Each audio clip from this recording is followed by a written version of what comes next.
18 నుంచి AP assembly సమావేశాలు ప్రారంభమయ్యాయి. అందరూ అనుకున్నట్టుగానే జగన్మోహన్ రెడ్డి కానీ ఆ పార్టీ ఎమ్మెల్యేలు కానీ ఈసారి కూడా అసెంబ్లీకి రాలేదు.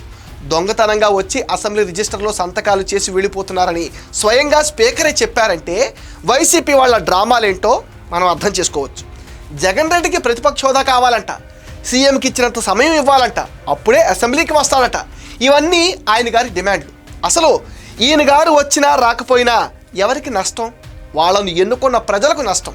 వైసీపీకి ఉన్న ఎమ్మెల్యేల సంఖ్యను బట్టి హోదా ఇస్తారు.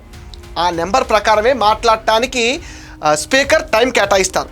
ఇవన్నీ జగన్ రెడ్డి తెలియక కాదు, అడిగితే హోదా ఇవ్వలేదని చెప్పుకుని అసెంబ్లీకి రాకుండా ఉండడానికి ఇదొక సాకు మాత్రమే. పాపం జగన్ రెడ్డికి ప్రతిపక్ష హోదా ఇవ్వలేదని ప్రజలు బాధపడిపోతారని ఆయన గారి తొక్కలో ఫీలింగ్. అసలు ప్రజలు ఈయన్ను పట్టించుకోవడమే మానేశారనే విషయం జగన్ రెడ్డికి ఎవరైనా చెప్తే చాలా బాగుంటుంది అండ్ మంచిది కూడా.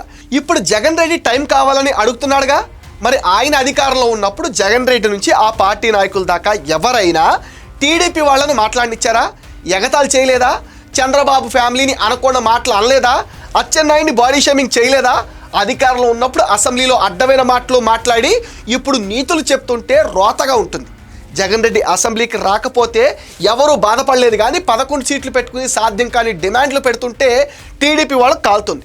జగన్ రెడ్డి ఎలాగో తాడేపల్లి ప్యాలెస్లో ప్రభుత్వ ఖర్చుతో సెక్రటరియట్ సెట్ వేసుకున్నాడుగా, అక్కడ ఆయనకు కావాల్సిన మీడియాని పిలిపించుకుని గంటల కొద్దీ ప్రెస్ మీట్లు పెట్టుకుంటా అంటున్నాడుగా.